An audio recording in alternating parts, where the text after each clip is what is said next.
تکنیکی معاون: میں نے اس سے کہا بیٹا مجھے آپ سے کچھ بات کرنی ہے، ذاتی بات ہے۔ اس نے مجھے غور سے دیکھا اور کہا آپ بیٹھیے۔ میں نے اسے اپنا فون دکھایا اور ساری بات بتائی۔ وہ بہت غور سے سنتا رہا، پھر اس نے کہا آپ مجھے اپنا فون دیجئے، میں اسے چیک کرتا ہوں۔ میں نے اپنا فون اسے دے دیا۔ اس نے اپنے کمپیوٹر سے کچھ تاریں جوڑی، کوئی سافٹ ویئر چلائے، کافی دیر کام کرتا رہا۔ پھر اس نے میری طرف دیکھا، اس کی آنکھ میں سنگینی تھی۔ اس نے کہا آپ کے فون میں 3 چیزیں ہیں جو نہیں ہونی چاہیے۔ پہلی ایک چھپی ہوئی ایپ جو آپ کے تمام پیغامات کو دوسرے نمبر پر بھیج رہی ہے۔ دوسری ایک سکرین ریکارڈنگ سافٹ ویئر جو آپ کی ہر سرگرمی کی ریکارڈ کر رہا ہے۔ اور تیسری آپ کے فون میں دور سے رسائی فعال ہے، جس کا مطلب ہے کوئی دور سے آپ کا فون دیکھ اور استعمال کر سکتا ہے۔ یہ سب کئی ماہ پہلے انسٹال کیا گیا تھا۔ میری سانس رک گئی۔ میں نے پوچھا یہ کیسے ہوا؟ حمزہ نے کہا یہ تبھی ہو سکتا ہے جب کسی نے آپ کا فون اپنے ہاتھ میں لیا ہو کچھ دیر کے لیے اور جان بوجھ کر یہ چیزیں ڈالی ہوں۔ یہ غلطی سے نہیں ہو سکتا۔ میرے آنسو نکل آئے۔ میں نے یاد کیا کچھ ماہ پہلے مریم نے کہا تھا امی آپ کا فون بہت سست ہو گیا ہے، میں اسے صاف کر دیتی ہوں، اور میں نے اسے اپنا فون دے دیا تھا۔ اس نے کافی دیر تک فون اپنے پاس رکھا تھا۔ حمزہ نے کہا میں آپ کو مشورہ دوں گا، آپ اس فون کو ابھی فیکٹری سے ریسیٹ کر دیجئے، سب کچھ مٹا دیجئے اور نئے فون سے اپنے بینک کے کام کیجئے، اور سب سے ضروری بات کسی اچھے وکیل سے ملیے۔ یہ سائبر دھوکہ دہی ہے اور یہ خاندان کے اندر ہو رہی ہے تو یہ اور بھی خطرناک ہے۔ میں نے سر ہلایا۔ حمزہ نے میرا فون ریسیٹ کیا، سب کچھ صاف ہو گیا۔ میں نے اس کا شکریہ ادا کیا اور وہاں سے نکل آئی۔ میرے ہاتھ میں اب ثبوت تھا، اب مجھے مزید پتہ لگانا تھا۔ شام کو جب میں گھر پہنچی تو میرے ذہن میں ایک ہی بات گھوم رہی تھی، مجھے اور ثبوت چاہیے تھے۔ مجھے یہ جاننا تھا کہ فرحان اور مریم نے کیا کیا کیا ہے۔ میں سیدھے اپنے کمرے میں گئی۔ میرے گھر میں 3 کمرے ہیں، ایک میرا، ایک مہمان کا اور ایک فرحان کا پرانا کمرہ ہے جو اب خالی پڑا ہو رہتا ہے، لیکن فرحان اور مریم کبھی کبھی یہاں رکتے ہیں۔ جب دیر رات ہو جاتی ہے میں فرحان کے کمرے میں گئی۔ میں نے الماری کھولی، کچھ پرانے کپڑے تھے، کچھ کتابیں تھیں۔ پھر میں نے دراز کھولی، اوپر کی دراز میں کچھ نہیں تھا، بیچ والی میں کچھ کاغذات تھے، پرانے بل، کالج کے سرٹیفکیٹ۔ لیکن جب میں نے سب سے نچلی دراز کھولی تو میرے ہاتھ ایک فائل لگی، ایک موٹی بھوری رنگ کی فائل۔ میں نے اسے نکالا اور بستر پر بیٹھ کر کھولا۔ پہلے صفحے پر ایک کاغذ تھا جس پر لکھا تھا اختیار نامے کا مسودہ۔ میرا دل زور سے دھڑکنے لگا۔ میں نے وہ کاغذ پکڑا، اس میں لکھا تھا کہ میں عائشہ اپنے بیٹے فرحان کو اپنی ساری جائیداد، اپنے تمام بینک کھاتوں اور اپنے تمام فیصلوں کے لیے مکمل اختیار دیتی ہوں۔ نیچے میرے دستخط کی جگہ خالی تھی، لیکن باقی سب کو ٹائپ کیا ہوا تھا۔ میرا نام، میرا پتہ، میرا قومی شناختی کارڈ نمبر، سب کچھ ایک تیار دستاویز تھی، لیکن صرف میرے دستخط کی کمی تھی۔ میرے ہاتھ کانپنے لگے۔ میں نے اگلا صفحہ پلٹا، اس میں میرے بینک کی پاس بک کی تصویر کاپی تھی، میری فکس ڈپازٹ کی رسید کی نقل تھی، میرے قومی شناختی کارڈ کی نقل تھی، یہاں تک کہ میرے گھر کے کاغذات کی بھی نقل تھی۔ سب کچھ تھا، میری پوری زندگی کے کاغذات۔ کسی نے یہ سب اکٹھا کیا تھا، خاموشی سے، بغیر مجھے بتائے۔ میں نے مزید صفحے پلٹے۔ ایک صفحے پر ہاتھ سے ہیکنگ کا طریقہ کار لکھا ہوا تھا، مریم کی تحریر تھی وہ۔ میں پہچان گئی، میری آنکھوں کے سامنے اندھیرا چھا گیا۔ یہ کوئی غلط فہمی نہیں تھی، یہ کوئی اتفاق نہیں تھا، یہ ایک منصوبہ تھی، ایک سوچی سمجھی سازش میرے اپنے بیٹے اور بہو کی۔ وہ مجھ سے سب کچھ چھیننا چاہتے تھے، میرا پیسہ، میری جائیداد، میرا گھر، اور پھر مجھے چھوڑ کر باہر چلے جانا چاہتے تھے۔ ایئرپورٹ پر جو ہوا وہ ابھی اس منصوبے کا حصہ تھا کہ میں سب کے سامنے شرمندہ ہوں۔ وہ چاہتے تھے کہ مجھے لگے کہ میں کمزور ہوں، کہ مجھے ان پر انحصار کرنا ہوگا، اور پھر وہ مجھے اس کاغذ پر دستخط کروا لیتے۔ میں وہی بستر پر بیٹھی رہی، میرے ہاتھوں میں وہ فائل تھی، میرے آنسو بند نہیں ہو رہے تھے، لیکن غصہ بھی آ رہا تھا۔ میں نے کئی سال فرحان کو پالا، میں نے اپنی ضروریات کو کم کیا تاکہ اسے اچھی تعلیم مل سکے۔ جب اس کے والد نہیں رہے تو میں نے اکیلے اس کی شادی کی، میں نے اپنی ساری بچت اس کی خوشیوں میں لگائی، اور آج وہ مجھے لوٹنا چاہتا ہے۔ یہ سوچ کر میرا کلیجہ پھٹ رہا تھا، لیکن میں نے خود کو سنبھالا۔ میں نے گہری سانس لی، میں نے اپنی آنکھیں پوچھی، میں نے خود سے کہا نہیں عائشہ، تم رو گی نہیں، تم ٹوٹو گئی نہیں تم لوگوں کی۔ میں نے اس فائل کے ہر صفحے کی تصویر اپنے نئے صاف کیے ہوئے فون سے کھینچی۔ میں نے وہ تصویریں اپنی آن لائن ڈرائیو میں محفوظ کر لیں۔ میں نے ایک محفوظ ڈرائیو بھی نقل کی۔ میں نے وہ فائل واپس دراز میں رکھ دی، بالکل ویسی ہی جیسی تھی۔ کسی کو پتہ نہیں چلنا چاہیے کہ میں نے دیکھا ہے۔ میں نے اپنے فون کی ترتیبات چیک کی، سب کچھ صاف تھا۔ اب کوئی مجھے ٹریک نہیں کر سکتا تھا۔ میں نے اپنے تمام پاسورڈ بدل دیے، بینک ایپ دوبارہ ڈاؤن لوڈ کی، نئے پاسورڈ سے لاگ ان کی۔ میں نے اپنا پورا کھاتہ بیان نکالا پچھلے کئی مہینوں کا، اور جب میں نے غور سے دیکھا تو مجھے پتہ چلا کہ ایک بہت بڑی رقم ہی نہیں بلکہ کل ملا کر کافی بڑی رقم میرے کھاتے سے نکالی گئی تھی۔ چھوٹے چھوٹے لین دین میں اتنی چھوٹی چھوٹی رقم کہ مجھے توجہ ہی نہیں گئی۔ میں تو مہینے میں ایک بار ہی اپنا بیلنس چیک کرتی تھی، اور جب میں نے دیکھا کہ پیسے کم ہیں تو میں نے سوچا ہو سکتا ہے میں بھول گئی ہوں، لیکن اب سچ سامنے تھا۔ ایک بڑی رقم، میری محنت کی کمائی، میری بچت، میرا مستقبل، سب کچھ چرایا جا رہا تھا۔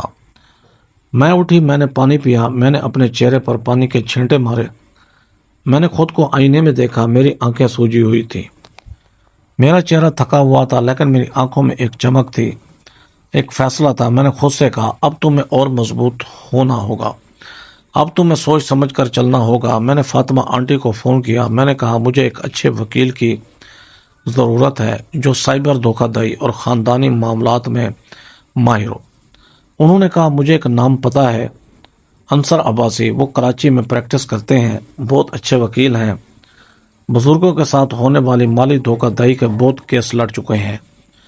میں تمہیں ان کا نمبر بھیجتی ہوں۔ کچھ دیر بعد فاطمہ آنٹی نے مجھے نمبر بھیجا۔ میں نے ابھی فون لگایا، کچھ گھنٹیوں کے بعد ایک سنجیدہ آواز آئی، ہیلو۔ میں نے کہا السلام علیکم، میں عائشہ بول رہی ہوں، میں آپ سے ایک ضروری مشورہ لینا چاہتی ہوں۔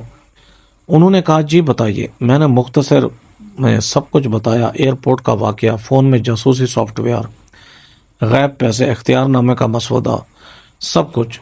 وہ بہت غور سے سنتے رہے، پھر انہوں نے کہا محترمہ عائشہ، یہ بہت سنگین معاملہ ہے، یہ مالی فراڈ ہے، یہ بزرگوں کے ساتھ زیادتی ہے، اور یہ سائبر کرائم بھی ہے۔ آپ کو ابھی کچھ قدم اٹھانے ہوں گے۔ پہلا، آپ کو سائبر کرائم سیل میں شکایت درج کروانی ہوگی۔ دوسرا، آپ کو اپنے بینک میں جا کر سارے لین دین کی مکمل معلومات لینی ہوگی۔ تیسرا، آپ کو نوٹری کے سامنے ایک حلف نامہ بنوانا ہوگا۔ آپ نے کبھی کسی کو اختیار نامہ نہیں دیا ہے اور نہ دینے کا ارادہ ہے۔ اور چوتھا، آپ کل صبح میرے دفتر آئیے، ہم پوری حکمت عملی بنائیں گے۔ میں نے کہا شکریہ، کل میں آؤں گی۔ انہوں نے پتہ بتایا۔ اگلی صبح میں کراچی پہنچی، کچھ ہی منٹ کی پیدل دوری تھی۔ ان کا دفتر تیسری منزل پر تھا، ایک چھوٹا سا لیکن صاف ستھرا دفتر۔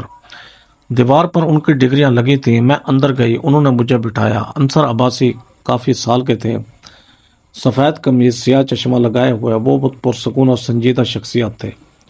انہوں نے کہا محترمہ عائشہ، مجھے سارے ثبوت دکھائیے۔ میں نے اپنا فون نکالا، میں نے انہیں اختیار نامے کے کاغذات کی تصویریں دکھائیں، مریم کے ہاتھ سے لکھے مراحل کی تصویر دکھائی، اپنے بینک کے بیانات دکھائے، حمزہ علی سے ملی جاسوسی سافٹ ویئر کی رپورٹ دکھائی۔ وہ سب کچھ بہت غور سے دیکھتے رہے۔ پھر انہوں نے کہا یہ بہت مضبوط ثبوت ہیں، لیکن ہمیں اور بھی چیزیں چاہیے۔ سب سے پہلے آپ کو سائبر سیل میں جانا ہوگا۔ میں آپ کو راولپنڈی پولیس اسٹیشن کے سائبر کرائم سیل کا پتہ دیتا ہوں، جہاں جا کر آپ ایف آئی آر درج کروائیے۔ انہیں سارے ثبوت دیجیے، وہ آپ کے فون کی جانچ کریں گے، آپ کے بینک سے معلومات منگوائیں گے۔ یہ ایک سرکاری شکایت ہوگی۔ دوسرا، آج ہی اپنے بینک جائیے، مینیجر سے ملیے، ان سے کہیے کہ آپ کے کھاتے میں کسی اور کا نمبر جڑا ہوا ہے، وہ ہٹایا جائے، اور آپ کے کھاتے پر ایک نوٹ ڈالا جائے کہ آپ کی جسمانی موجودگی کے بغیر کوئی بھی بڑا لین دین یا تبدیلی نہیں کی جائے گی۔ تیسرا، آپ کو اپنے تمام ضروری دستاویزات ایک محفوظ جگہ رکھنے ہوں گے، بینک لاکر سب سے بہتر رہے گا۔ چوتھا، ابھی کسی کو کچھ مت بتائیے، نہ فرحان کو نہ مریم کو، عام معمول کا سلوک کیجیے، دیکھیے کہ وہ کیا کرتے ہیں۔ اور پانچواں، ہم ایک ہفتے میں ایک کانفرنس میٹنگ رکھیں گے، جہاں میرے دفتر میں یا پھر بینک میں، جہاں گواہ ہوں گے، اور ہم انہیں سارے ثبوت دکھائیں گے، ان کے سامنے سچ رکھیں گے، اور پھر ہم طے کریں گے کہ آگے کیا کرنا ہے۔ میں نے پوچھا اگر وہ مان گئے تو؟ انصر صاحب نے کہا تو ہم قانونی کارروائی کریں گے، لیکن پہلے ہم انہیں موقع دیں گے۔ اگر وہ پیسے واپس کر دیں اور معافی مانگ لیں تو ہو سکتا ہے آپ پولیس کیس نہ کرانا چاہیں، یہ آپ کا فیصلہ ہوگا، لیکن ثبوت ہمارے پاس ہونے چاہیے۔ میں نے سر ہلایا۔ مجھے پہلی بار لگا کہ میں صحیح راستے پر ہوں، مجھے پہلی بار لگا کہ میں اکیلے نہیں ہوں۔ میں سیدھے راولپنڈی پولیس اسٹیشن گئی۔ وہاں سائبر کرائم سیل ایک الگ کمرے میں تھا۔ میں نے اپنی شکایت درج کروائی۔ ایک خاتون پولیس افسر تھیں، انہوں نے میری پوری بات سنی، میرے سارے ثبوت دیکھے۔ انہوں نے کہا میڈم، ہم آپ کی شکایت درج کر رہے ہیں، ہم جانچ کریں گے، آپ اپنے بینک سے ساری معلومات لے کر آئیے، لین دین کی تفصیل، جن کھاتوں میں پیسے گئے ہیں ان کی معلومات، سب کچھ، اور ہاں اپنے بیٹے اور بہو کو ابھی کچھ مت بتائیے گا، پہلے ہم سارے ثبوت اکٹھے کر لیں۔ میں نے کہا ٹھیک ہے، میں سب لے کر آؤں گی۔ انہوں نے مجھے ایک شکایت نمبر دیا، میں نے اسے اپنے فون میں محفوظ کر لیا۔ وہاں سے میں سیدھے اپنے بینک گئی۔ بینک کی شاخ میں اسرار احمد منیجر ہیں، وہ ہمارے خاندان کو کافی سالوں سے جانتے ہیں۔ میں ان کے پاس گئی، انہوں نے مجھے دیکھ کر مسکرا کر کہا، عائشہ جی کیسی ہیں آپ؟ میں نے کہا اسرار صاحب، مجھے آپ سے بہت ضروری بات کرنی ہے۔ انہوں نے کہا بتائیے۔ میں نے انہیں سب کچھ بتایا۔ ان کا چہرہ سنجیدہ ہو گیا۔ انہوں نے کہا یہ تو بہت غلط ہو رہا ہے آپ کے ساتھ، آپ فکر مت کیجیے، میں ابھی آپ کے کھاتے سے فرحان کا نمبر ہٹواتا ہوں اور آپ کے کھاتے پر ایک خاص نوٹ لگواتا ہوں، کوئی بھی تبدیلی صرف آپ کی موجودگی میں ہوگی، اور ہاں میں آپ کو پچھلے کئی مہینوں کے سارے لین دین کی تفصیلی فہرست نکال کر دیتا ہوں، جس میں یہ بھی دکھے گا کہ کس نمبر سے فون سے لین دین منظور ہوئے۔ میں نے کہا شکریہ اسرار صاحب، آپ میری بہت مدد کر رہے ہیں۔ انہوں نے کہا یہ میرا فرض ہے، آپ ہمارے گاہک ہیں اور ایک ماں ہے، میں آپ کے ساتھ کھڑا ہوں۔ اس دن شام تک میرے پاس سارے ثبوت تھے، بینک کی رپورٹ، سائبر سیل کی شکایت، اختیار نامے کے کاغذات، سب کچھ۔ اب مجھے بس انتظار کرنا تھا اور اپنا اگلا قدم طے کرنا تھا۔ اس رات میں گھر پہنچی تو رات ہو چکی تھی، میں تھک گئی تھی، جسم سے نہیں من سے، اتنا کچھ ہو رہا تھا، اتنے ثبوت مل رہے تھے، اور سب سے بڑی بات یہ تھی کہ مجھے اب معمول ہو کر رہنا تھا۔ مجھے فرحان اور مریم کے سامنے ایسے رہنا تھا جیسے مجھے کچھ پتہ نہیں۔ یہ سب سے مشکل کام تھا۔ میں نے اپنے کپڑے بدلے، میں نے کچن میں جا کر چائے بنائی، میں نے ٹی وی چالو کیا، میں صوفے پر بیٹھ گئی۔ میں نے سوچا کہ اب مجھے ویسے ہی سلوک کرنا ہے جیسے میں روز کرتی ہوں، مجھے کمزور نہیں دکھنا ہے، مجھے ڈری ہوئی نہیں دکھنی ہے، مجھے بالکل معمول دکھنا ہے۔ تبھی میرا فون بجا، اسکرین پر فرحان کا نام تھا۔ میں نے گہری سانس لی، میں نے کال اٹھائی، میں نے اپنی آواز کو بالکل معمول رکھا۔ میں نے کہا ہاں بیٹا۔ فرحان نے کہا امی، ہم دبئی سے واپس آ گئے کل شام کی پرواز سے، بہت اچھا رہا تم نہیں آئی تو تمہارا نقصان ہوا۔ میں نے کہا کوئی بات نہیں بیٹا، اگلی بار چلی جاؤں گی، تم دونوں کو مزہ آیا یہی بہت ہے میرے لیے۔ فرحان نے کہا ہاں، اور امی ایک بات، ہم کل شام تمہارے پاس آ رہے ہیں کھانا کھانے، تم کچھ اچھا بنا لینا۔ میرا دل دھک سے رہ گیا، وہ آ رہے ہیں کل؟ میں نے کہا ٹھیک ہے بیٹا، میں بنا دوں گی، تم دونوں آ جانا۔ اس نے کہا ہاں، اور امی ایک چھوٹا سا کام ہے، کچھ کاغذات پر تمہارے دستخط چاہیے، بینک کے کاغذ کچھ خاص نہیں ہے، صرف نامزدگی وغیرہ کا، تم رکھ لینا اپنا قومی شناختی کارڈ۔ فون کٹ گیا، میں وہیں جم گئی، میرے ہاتھ سے فون چھوٹ کر گر گیا۔ یہ وہی تھا، یہ وہی وقت تھا، وہ مجھ سے وہ اختیار نامے پر دستخط کروانے آ رہے تھے۔ وہ سوچ رہے تھے کہ مجھے کچھ پتہ نہیں، وہ سوچ رہے تھے کہ میں بھولی ہوں، کہ میں بغیر پڑھے دستخط کر دوں گی۔ میں نے ابھی انصر صاحب کو فون کیا، میں نے انہیں بتایا، انہوں نے کہا بہت اچھا، یہ ہمارے لیے اچھا ہے، آپ بالکل معمول رہیے، انہیں آنے دیجیے، کھانا بنائیے، ان کے ساتھ اچھے سے بات کیجیے، جب وہ کاغذات نکالیں تو آپ کہیے کہ آپ پہلے پڑھنا چاہتی ہیں، اگر وہ اصرار کریں تو آپ کہہ دیجیے کہ آپ تھک گئی ہیں، کل دن میں بینک جا کر دستخط کریں گے، انہیں ٹال دیجیے اور کل ہم سب کو بلا لیتے ہیں، میٹنگ رکھتے ہیں۔ میں نے کہا ٹھیک ہے، میں ویسا ہی کروں گی۔ اس رات میں سو نہیں سکی، میں بس سوچتی رہی کہ کیسے میرا بیٹا اتنا بدل گیا ہے، کیسے وہ اتنا گر گیا، لیکن میں نے خود کو مضبوط رکھا۔ میں نے خود سے کہا کل تمہیں اداکاری کرنی ہے، تمہیں ناٹک کرنا ہے، تمہیں دکھانا ہے کہ تمہیں کچھ پتہ نہیں، اگلی صبح میں جلدی اٹھی، میں نے نہا دھو کر تیار ہوئی، میں بازار گئی، میں نے سبزیاں خریدی، پنیر لائی۔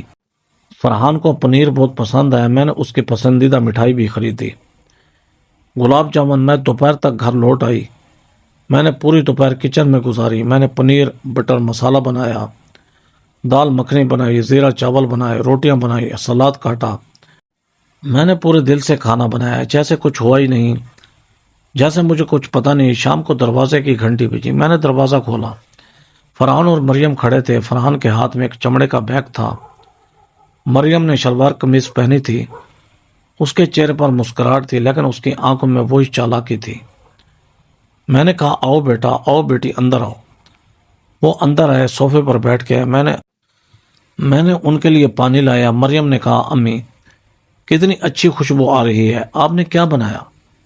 میں نے کہا تم دونوں کی پسند کا پنیر مسالہ اور دال مکھنی۔ فرحان نے کہا واہ امی، تم تو بہت اچھا بناتی ہو۔ مجھے اچھا لگ رہا تھا سن کر، لیکن اندر میرا دل رو رہا تھا۔ مجھے پتا تھا کہ یہ سب جھوٹ ہے، یہ سب دکھاوا ہے۔ ہم نے ساتھ میں کھانا کھایا، میں باتیں کر رہی تھی، میں مسکرا رہی تھی، میں ویسے ہی سلوک کر رہی تھی جیسے ایک ماں کرتی ہے، لیکن میرے ذہن میں صرف ایک ہی بات تھی، یہ لوگ مجھے بیوقوف بنا رہے ہیں۔ کھانے کے بعد ہم بیٹھک میں آئے۔ فرحان نے اپنا بیگ اٹھایا اور کہا امی وہ جو میں نے تم سے کہا تھا نا، کچھ کاغذات ہیں بینک کے، تمہیں دستخط کرنے ہیں۔ میں نے کہا ہاں بیٹا، کیا کاغذات ہیں؟ اس نے بیگ سے وہی فائل نکالی، وہی بھوری رنگ کی فائل جو میں نے اس کے کمرے میں دیکھی تھی۔ اس نے ایک کاغذ نکالا، وہی اختیار نامے کا کاغذ۔ اس نے کہا امی یہ ایک نامزدگی کا فارم ہے، اس میں تمہیں اپنا نام اور نامزد کنندہ لکھنا ہے، تاکہ مستقبل میں اگر کوئی ضرورت ہو تو میں تمہاری مدد کر سکوں، بینک کے پیسے نکالنے میں یا کوئی کام کرنے میں۔ یہ سب تمہاری حفاظت کے لیے ہے۔ میں نے وہ کاغذ ہاتھ میں لیا، میں نے اوپر سے نیچے تک پڑھا، ہر ایک لفظ، ہر ایک سطر۔ اس میں صاف صاف لکھا تھا کہ میں اپنے بیٹے کو اپنی ساری جائیداد پر مکمل اختیار دے رہی ہوں، میرے بینک کھاتے، میرے گھر، میری ساری بچت، سب کچھ۔ یہ کوئی نامزدگی کا فارم نہیں تھا، یہ اختیار نامہ تھا۔ میں نے اوپر دیکھا، فرحان میری طرف دیکھ رہا تھا، مریم مسکرا رہی تھی۔ میں نے پرسکون آواز میں کہا بیٹا یہ تو بہت بڑا کاغذ ہے، اس میں بہت کچھ لکھا ہے، میں اسے کل دن میں غور سے پڑھ کر دستخط کر دوں گی، ابھی میری آنکھیں تھک گئی ہیں۔ فرحان کا چہرہ سخت ہو گیا۔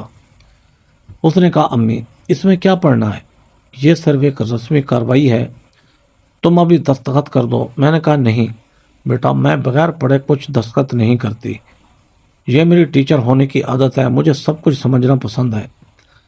مریم نے بیچ میں کہا امی فرحان صحیح کہہ رہا ہے، یہ صرف آپ کی بھلائی کے لیے ہے، آپ دستخط کر دیجئے، کوئی پریشانی نہیں ہے۔ میں نے اس کی طرف دیکھا، میں نے پرسکون آواز میں کہا بیٹی میں ضرور دستخط کروں گی، لیکن کل، ابھی میں تھک گئی ہوں، مہربانی فرما کر۔ فرحان نے غصے سے کاغذ واپس لیا۔ اس نے کہا ٹھیک ہے امی، جیسے تمہاری مرضی، لیکن کل تمہیں دستخط کرنے ہوں گے، یہ ضروری ہے۔ میں نے کہا ٹھیک ہے بیٹا، کل کر دوں گی دستخط۔ وہ دونوں تھوڑی دیر بعد چلے گئے۔ جاتے وقت مریم کا چہرہ سخت تھا، فرحان چڑچڑا تھا، لیکن میں نے انہیں پیار سے رخصت کیا۔ دروازہ بند کرنے کے بعد میں صوفے پر گر پڑی، میرے ہاتھ کانپ رہے تھے، میرا پورا جسم پسینے سے تر تھا۔ میں نے انصر صاحب کو ابھی فون کیا، میں نے بتایا کہ کیا ہوا۔ انہوں نے کہا بہت اچھا کیا، آپ نے صحیح کیا، اب ہم کل ایک میٹنگ رکھتے ہیں میرے دفتر میں، آپ فرحان اور مریم کو فون کر کے بلا لیجئے، کہیے کہ آپ ان سے بینک کے بارے میں بات کرنا چاہتی ہیں، کہیے کہ آپ چاہتی ہیں کہ وکیل صاحب بھی موجود رہیں تاکہ سب کچھ صحیح طریقے سے ہو۔ وہ ضرور آئیں گے کیونکہ انہیں لگے گا کہ آپ دستخط کرنے والی ہیں، اور پھر ہم انہیں سارے ثبوت دکھائیں گے۔ اگلی صبح میں نے فرحان کو فون کیا، میں نے کہا بیٹا میں تمہارے اس کاغذ کے بارے میں سوچ رہی تھی، میں چاہتی ہوں کہ ہم ایک وکیل کے سامنے بیٹھ کر سب کچھ سمجھیں تاکہ مجھے سب صاف ہو جائے اور میں آرام سے دستخط کر دوں۔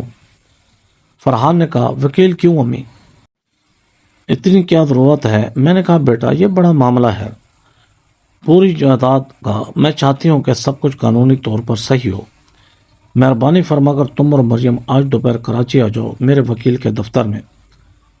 فرحان خاموش رہا، پھر اس نے مریم سے کچھ باتیں کی، مجھے فون پر ان کی سرگوشیاں سنائی دیں۔ پھر اس نے کہا ٹھیک ہے امی ہم آ جائیں گے، کون سے وکیل ہیں؟ میں نے کہا انصر عباسی، میں تمہیں پتہ بھیج دیتی ہوں۔ اس نے کہا ٹھیک ہے ہم آئیں گے۔ فون کٹ گیا۔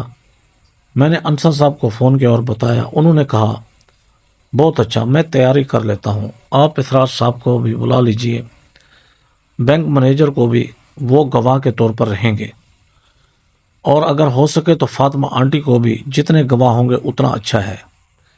میں نے اسراج صاحب کو فون کیا، انہوں نے کہا میں ضرور آؤں گا، آپ فکر مت کیجیے۔ میں نے فاطمہ آنٹی کو بھی بلایا، انہوں نے کہا میں تمہارے ساتھ ہوں، میں آؤں گی ضرور۔ اس دن صبح میں بہت گھبرائی ہوئی تھی، لیکن ساتھ ہی میں تیار بھی تھی۔ میں نے اپنے سارے کاغذات ایک فائل میں رکھے، بینک کے بیانات، سائبر سیل کی شکایات، اختیار نامے کے کاغذات کی تصویریں، مریم کی ہاتھ کی تحریر والی منصوبہ، سب کچھ۔ میں نے اپنے اچھے کپڑے پہنے، ایک سفید شلوار قمیص، میں نے ٹیکا لگایا، میں نے اپنے بال باندھے، میں نے آئینے میں خود کو دیکھا۔ ایک ماں تھی، لیکن آج میں ایک جنگجو بھی تھی۔ آج میں اپنے لیے لڑنے جا رہی تھی، اپنی عزت کے لیے، اپنے حق کے لیے۔ دوپہر کو میں گھر سے نکلی، میں نے میٹرو لی، کراچی پہنچی، انصر صاحب کے دفتر میں پہنچ گئی۔ اسرار صاحب پہلے سے وہاں موجود تھے، فاطمہ آنٹی بھی آ گئی تھیں۔ انصر صاحب نے ایک بڑے کمرے میں کرسیاں لگوا دی تھیں۔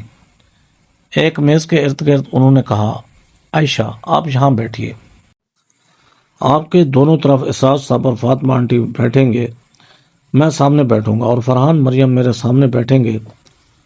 جب وہ آئیں تو ہم پرسکون ہو کر بات کریں گے۔ پہلے میں انہیں موقع دوں گا کہ وہ خود سچ بولیں، اگر نہ بولیں تو ہم ثبوت رکھیں گے۔ ٹھیک وقت پر دروازے کی گھنٹی بجی، انصر صاحب کے معاون نے دروازہ کھولا۔ فرحان اور مریم اندر آئے۔ فرحان نے سوٹ پہن رکھا تھا، مریم نے رسمی قمیض۔ وہ اعتماد سے بھرے تھے، انہیں لگ رہا تھا کہ آج وہ جیت جائیں گے۔ لیکن جب انہوں نے اسرار صاحب اور فاطمہ آنٹی کو دیکھا تو ان کے چہرے پر ہلکی سی بے چینی آئی۔ فرحان نے پوچھا امی یہ سب کیوں ہے؟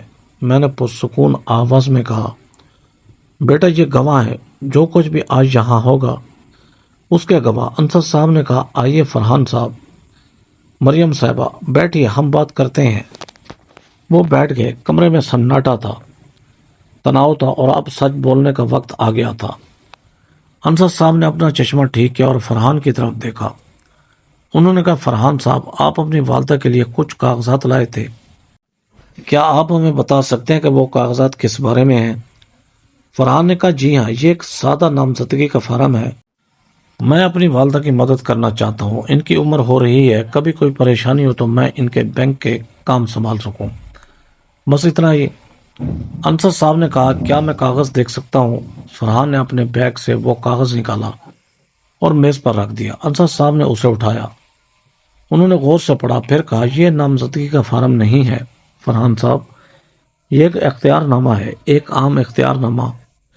اس میں لکھا ہے کہ عائشہ اپنی ساری جائیداد، سارے بینک کھاتے، سارے فیصلے لینے کا اختیار آپ کو دے رہی ہے، یعنی ان کی مرضی کے بغیر بھی آپ ان کی جائیداد بیچ سکتے ہیں، ان کے پیسے نکال سکتے ہیں، ان کے گھر پر قرض لے سکتے ہیں، یہ بہت بڑا اختیار، اور آپ نے اسے نامزدگی کا فارم بتایا، کیوں؟ فرحان کا چہرہ لال ہو گیا، اس نے کہا میں نے غلطی سے کہہ دیا ہوگا، لیکن میرا ارادہ اچھا ہے، میں اپنی والدہ کا بھلا چاہتا ہوں۔ انصر صاحب نے کہا اچھا، تو پھر آپ کو کوئی اعتراض نہیں ہوگا کہ ہم کچھ اور باتیں کریں؟ فرحان نے کہا جی کہیے۔ انصر صاحب نے میری طرف دیکھا، انہوں نے کہا عائشہ آپ اپنی بات رکھیے۔ میں نے گہری سانس لی، میرے ہاتھ کانپ رہے تھے، لیکن میں نے خود کو سنبھالا۔ میں نے فرحان کی آنکھوں میں دیکھا، میں نے کہا بیٹا مجھے تم سے کچھ پوچھنا ہے، پچھلے کئی مہینوں سے میرے بینک کھاتے سے ایک بڑی رقم غائب ہو گئی ہے، چھوٹے چھوٹے لین دین میں، کیا تمہیں اس کے بارے میں کچھ پتا ہے؟ فرحان کا چہرہ سفید پڑ گیا، اس نے کہا نہیں امی، مجھے کچھ نہیں پتا، ہو سکتا ہے تم نے کہیں خرچ کر دیا ہو اور بھول گئی ہو۔ میں نے کہا نہیں بیٹا، میں نہیں بھولی، میرے پاس ثبوت ہے۔ میں نے اپنی فائل کو لی، اپنا بینک بیان نکالا، میں نے میز پر رکھا، میں نے کہا دیکھو یہ کئی مہینوں کے لین دین ہیں، اور یہ سارے لین دین ایک ہی نمبر سے منظور ہوئے ہیں، ایک دوسرے نمبر سے جو کہ فرحان کا نمبر ہے، یہ نمبر میرے بینک کھاتے میں پچھلے سال جوڑا گیا تھا۔ فرحان کا چہرہ اور بھی سفید ہو گیا۔ مریم نے بیچ میں کہا، یہ غلط فہمی ہے، ہو سکتا ہے بینک کی کوئی غلطی ہو۔ انصر صاحب نے کہا، نہیں مریم صاحبہ، یہ بینک کی غلطی نہیں ہے، یہ ایک سوچی سمجھی منصوبہ بندی ہے، اور ہمارے پاس اس کے اور بھی ثبوت ہیں۔ میں نے ایک اور کاغذ نکالا، وہ تصویر جو میں نے فرحان کے کمرے سے لی تھی، مریم کی تحریر میں لکھی ہوئی منصوبہ۔ میں نے وہ تصویر میز پر رکھی۔ میں نے کہا، یہ تمہاری کمرے کی دراز سے ملی تھی، اس میں صاف صاف موبائل ہیکنگ کا طریقہ لکھا ہوا ہے۔ مریم، یہ تمہاری تحریر ہے نا؟ مریم کا چہرہ یکدم سفید ہو گیا، اس کے ہاتھ کانپنے لگے۔ اس نے کہا، نہیں، یہ میری تحریر نہیں ہے، یہ کسی اور کی ہے۔ فاطمہ آنٹی نے کہا، جھوٹ مت بولو بیٹی، میں نے تمہاری تحریر دیکھی ہے، سوسائٹی کے پروگراموں میں تم نے کارڈ لکھے تھے، یہ تمہاری تحریر ہے۔ انصر صاحب نے کہا، اور یہ دیکھیے، یہ سائبر کرائم سیل کی رپورٹ ہے۔ عائشہ کے فون میں 3 قسم کے جاسوسی سافٹ ویئر تھے جو کئی ماہ پہلے انسٹال کیے گئے تھے۔ ان سافٹ ویئر کی وجہ سے ان کے سارے بینکنگ کے پیغامات چھپائے جا رہے تھے، ان کی سکرین ریکارڈ ہو رہی تھی، اور ان کے فون کو دور سے کنٹرول کیا جا رہا تھا۔ یہ سب اس لیے کہ تاکہ ان کے بینک کے بار بار آنے والے پاسورڈ چرائے جا سکیں اور ان کے کھاتے میں سے پیسے نکالے جا سکیں۔ فرحان، یہ آپ نے کیا؟ فرحان نے چلا کر کہا، نہیں، میں نے نہیں کیا، یہ سب جھوٹ ہے، آپ مجھ پر جھوٹا الزام لگا رہے ہیں۔ انصر صاحب نے پرسکون آواز میں کہا، تو پھر یہ بتائیے کہ آپ کے بینک کھاتے میں پچھلے کئی مہینوں میں اتنی بڑی رقم کہاں سے آئی؟ میں نے آپ کی تنخواہ کے بارے میں پتہ کیا، آپ کی تنخواہ ایک خاص رقم ہے، لیکن آپ کے کھاتے میں پچھلے کئی مہینوں میں کئی گنا زیادہ رقم آئی ہے۔ یہ رقم کہاں سے آئی آخر؟ فرحان خاموش رہ گیا، اس کے پاس کوئی جواب نہیں تھا۔ مریم رونے لگی، اس نے کہا، مہربانی فرما کر ہمیں معاف کر دیجیے، ہم نے غلطی کی، لیکن ہماری مجبوری تھی۔ فرحان پر بہت قرض ہے، اس نے کرپٹو کرنسی میں پیسہ لگایا تھا، سب کو ڈوب گیا، بہت زیادہ قرض ہو گیا، ہم پریشان تھے، ہمیں پتہ نہیں تھا کہ کیا کریں، اس لیے ہم نے سوچا کہ امی کے پاس اتنا پیسہ ہے، وہ اکیلے ہیں، انہیں اتنے پیسے کی ضرورت نہیں، ہم بعد میں واپس کر دیں گے انہیں، بس یہی سوچا تھا۔ فرحان نے بھی سر جھکا لیا، اس نے کہا، امی مجھے معاف کر دو، میں غلط تھا، میں نے بہت بڑی غلطی کی، لیکن میں تمہارا بیٹا ہوں، مہربانی فرما کر معاف کر دیں ہمیں۔ مجھے دیکھ کر میرا دل ٹوٹ گیا، میرا بیٹا جسے میں نے اپنی کوکھ میں رکھا، جسے میں نے پالا، جس کے لیے میں نے سب کچھ کیا، وہ آج میرے سامنے گڑ گڑا رہا تھا، لیکن صرف اس لیے کہ وہ پکڑا گیا۔ اگر وہ نہ پکڑا جاتا تو وہ مجھے لوٹ کر ملک کو چھوڑ کر چلا جاتا۔ میری آنکھوں میں آنسو آ گئے، لیکن میں نے انہیں روکا۔ میں نے کہا، فرحان، تم نے صرف میرا پیسہ نہیں چرایا، تم نے میرا اعتماد چرایا ہے، تم نے میری عزت چرائی، ایئرپورٹ پر تم نے سب کے سامنے مجھے ذلیل کیا، تم نے مجھے یہ احساس دلایا کہ میں بوجھ ہوں تم پر، کہ میں بیکار ہوں، یہ پیسے سے بڑا جرم ہے، تم نے میرا دل توڑا۔ فرحان نے کہا، امی مجھے پتہ ہے میں بہت غلط تھا، لیکن میں سدھر جاؤں گا، مہربانی فرما کر مجھے ایک موقع دیں۔ انصر صاحب نے کہا، عائشہ، آپ کو فیصلہ کرنا ہے، آپ چاہیں تو ان پر پولیس کیس کر سکتی ہیں، سائبر فراڈ، مالی زیادتی، بزرگوں کے ساتھ زیادتی، یہ سنگین جرائم ہیں، انہیں جیل ہو سکتی ہے، یا پھر آپ چاہیں تو ہم ایک معاہدہ کر سکتے ہیں، لیکن شرطوں کے ساتھ۔ میں نے گہری سانس لی، میں نے سوچا، میرا دل کہہ رہا تھا کہ میں انہیں سزا دوں، لیکن میرا دماغ کہہ رہا تھا کہ یہ میرا بیٹا ہے، میں اس کی زندگی برباد نہیں کرنا چاہتی۔ میں نے کہا، میں پولیس کیس نہیں کروں گی، لیکن میری شرطیں ہیں۔ پہلی شرط، فرحان اور مریم مجھے سارا پیسہ واپس کریں گے، جو بھی واپس ہو سکے۔ دوسری شرط، وہ میرے گھر سے اپنا سارا سامان نکالیں گے، وہ اب میرے گھر میں نہیں آئیں گے۔ تیسری شرط، میرے سارے کاغذات میرے پاس رہیں گے، کسی بھی قسم کے اختیار نامے پر کبھی دستخط نہیں کروں گی۔ چوتھی شرط، انصر صاحب ایک قانونی معاہدہ تیار کریں گے جس میں یہ سب لکھا ہوگا۔ اور پانچویں شرط، اگر مستقبل میں وہ پھر سے ایسا کچھ کرنے کی کوشش کریں گے تو میں سیدھے پولیس میں جاؤں گی، کوئی معافی نہیں ہوگی۔ انصر صاحب نے کہا، یہ مناسب شرطیں ہیں۔ فرحان، مریم، کیا آپ انہیں ماننے کو تیار ہیں؟ فرحان نے سر ہلایا، اس نے کہا، ہاں، میں مانتا ہوں، میں پیسے واپس کروں گا جتنا ہو سکے گا، میں اپنی نوکری سے پیسے جمع کروں گا، اور پھر میں کبھی ایسا نہیں کروں گا۔ مریم نے بھی کہا ہم مانتے ہیں، مہربانی فرما کر ہمیں معاف کر دیجیے۔ انصر صاحب نے کہا ٹھیک ہے، میں کل تک ایک معاہدہ تیار کرتا ہوں، آپ سب اس پر دستخط کریں گے۔ اور فرحان آپ کو پہلی قسط اس ہفتے کے آخر تک دینی ہوگی۔ فرحان نے کہا جی میں دے دوں گا۔ میٹنگ ختم ہو گئی۔ فرحان اور مریم بغیر کچھ کہے چلے گئے۔ ان کے چہرے شرم سے جھکے ہوئے تھے، ان کے منہ جھک گئے تھے، اب ان کی اصلیت سب کے سامنے تھی۔ جب وہ چلے گئے تو فاطمہ آنٹی نے مجھے گلے لگایا، انہوں نے کہا عائشہ تم نے بہت ہمت دکھائی، تم بہت مضبوط ہو۔ اسرار صاحب نے کہا عائشہ آپ نے صحیح فیصلہ کیا، آپ نے انہیں سزا بھی دی اور موقع بھی دیا۔ انصر صاحب نے کہا آپ نے بہت سمجھداری سے کام لیا، اب ہم یہ یقینی بنائیں گے کہ وہ اپنی بات پر قائم رہیں۔ میں قانونی دستاویز تیار کروں گا اور سائبر سیل میں جو شکایت درج ہے وہ بھی ریکارڈ میں رہے گی۔ اگر مستقبل میں کوئی پریشانی ہوئی تو ہم اسی وقت کارروائی کر سکیں گے۔ میں نے سب کا شکریہ ادا کیا۔ وہاں سے باہر نکلی، باہر شام ہو چکی تھی، لوگ گھر جا رہے تھے۔ میں وہاں کھڑی رہی کچھ دیر، میں نے گہری سانس لی، مجھے لگا جیسے ایک بہت بڑا بوجھ میرے کندھوں سے اتر گیا ہے۔ میں نے اپنے لیے لڑائی لڑی تھی، میں جیتی تھی۔ کچھ دنوں بعد فرحان نے پہلی قسط ادا کر دی، اس نے خاموشی سے میرے بینک کھاتے میں منتقل کر دی۔ کوئی فون نہیں کیا، کوئی پیغام نہیں بھیجا، صرف پیسے بھیج دیے۔ انصر صاحب نے ایک قانونی معاہدہ تیار کیا تھا، اس نے سب کچھ لکھا تھا، فرحان اور مریم کے دستخط کیے تھے۔ انہوں نے وعدہ کیا تھا کہ وہ ہر مہینے کم از کم کچھ رقم واپس کریں گے۔ اگلے دن میں بینک گئی، اسرار صاحب نے مجھے ایک لاکر دلایا۔ میں نے اپنے سارے ضروری کاغذات اس میں رکھ دیے، میرے گھر کے کاغذات، میری فکسڈ ڈپازٹ کی رسیدیں، میرے قومی شناختی کارڈ کی نقل، اپنی وصیت جو میں نے انصر صاحب کی مدد سے بنوائی تھی۔ کچھ عرصے بعد فرحان نے پھر سے رقم بھیجی، پھر اگلے مہینے بھی۔ وہ اپنا وعدہ نبھا رہا تھا، ہم نے ایک بار بھی بات نہیں کی، نہ اس نے فون کیا نہ میں نے۔ ایک طرف سے ہمارا رشتہ ختم ہو گیا تھا، کم از کم ویسا رشتہ تو ختم ہو گیا تھا جیسے پہلے تھا۔ اب یہ صرف ایک لین دین کا تھا۔ میں نے ایک وصیت لکھوائی، صاف اور سیدھی، جس میں لکھا ہے کہ میری وفات کے بعد میری جائیداد کا کیا ہوگا۔ میں نے آدھا حصہ فرحان کے نام کیا اور آدھا ایک خیراتی ادارے کے نام جو بے سہارا بزرگوں کی مدد کرتا ہے۔ یاد رکھیے عمر صرف ایک عدد ہے، لیکن عزت اور خود اعتمادی یہ ہماری پہچان ہے، اسے کسی کو چھیننے مت دیجیے۔